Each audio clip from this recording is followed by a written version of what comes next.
Okay, this week we're going to talk about internet safety.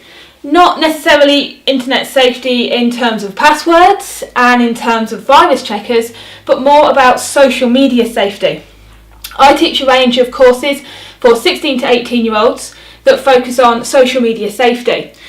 We talk about the usual things like cyberbullying and identifying stalkers and your traditional internet safety, but how can it help you as a grown-up, not necessarily a 16 to 18-year-old, but even as a parent, on being aware on what's going out there on social media.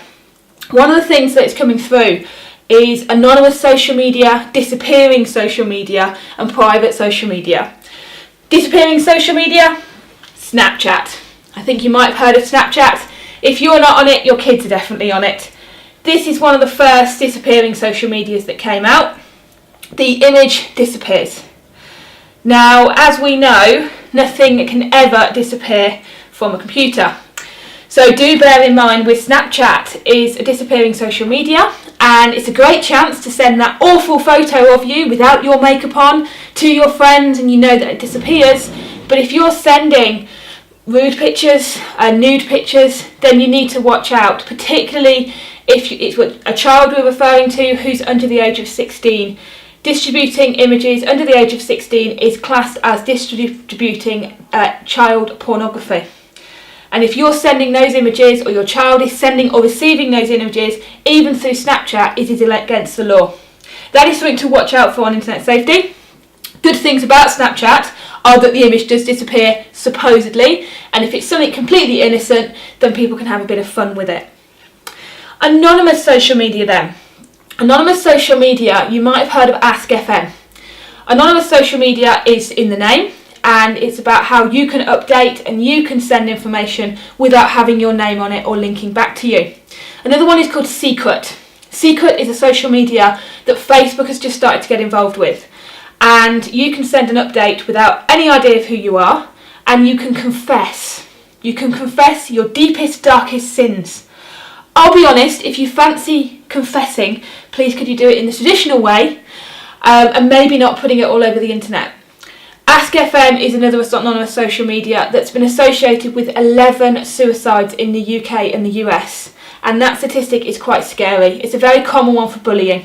So my recommendation is to keep an eye on anonymous social media, and I really do recommend encouraging young children to keep away from anonymous social medias.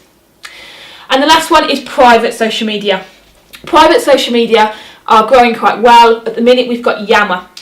Yammer works within a corporate environment, and in terms of social media safety, it's a good one. It's private, you have to have a work email address, you're within a corporate area.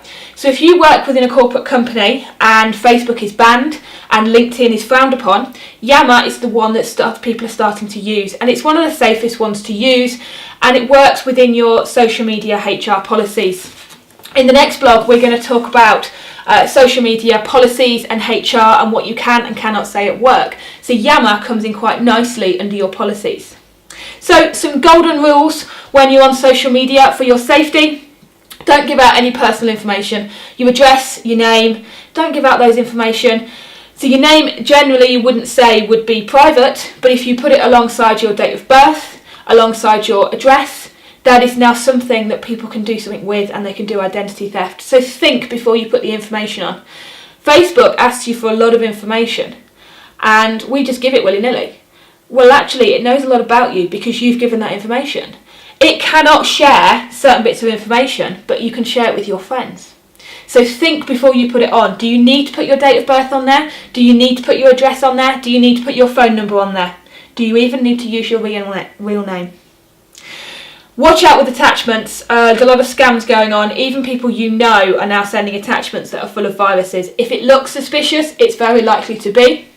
If you're worried and somebody sent you an attachment you don't think is quite right, don't reply to the email. Open a new one, contact that person and say, look, I got a really strange email from you, was it you? If you reply, you're actually sending it back to the scammer or the virus, and the virus actually is so clever it can reply to you and reply and say, yes, I am real, please open it. So I recommend you open a new email and contact that person separately, or telephone them or text them, and if it looks suspicious, don't open it, and if it's from somebody you don't know, don't open it or even reply to it. Think about who you're friends with online. A lot of people just accept loads of social media friends, Facebook particularly because of the privacy settings. You have privacy settings, you've chosen what they are. Have a look at our other video for more information. And on Twitter, people can follow you, but you don't necessarily need to follow everybody back. Now, Twitter is public, so what you put on, you need to bear in mind. So think about who you're friends with and why you're friends with them, who they are, and do you know them. And finally, this one is a difficult one now. Never arrange to meet somebody you've met online. Yeah, Match.com, dating online, it's a huge thing. Statistics show the percentage of people who've now met online is huge. So if you're meeting online, think about meeting in a public place. If it's your child or a young adult, I think you need to think twice and really encourage them to meet in public places, Starbucks, Costa Coffee, a public place where plenty of people are going to be, and never invite them into your home or never go to their home. So think before you meet people online. So that's our video blog on social media safety. Have a look at our Facebook blog, which talks about how to change your privacy settings, and next week we're going to talk about social media policies.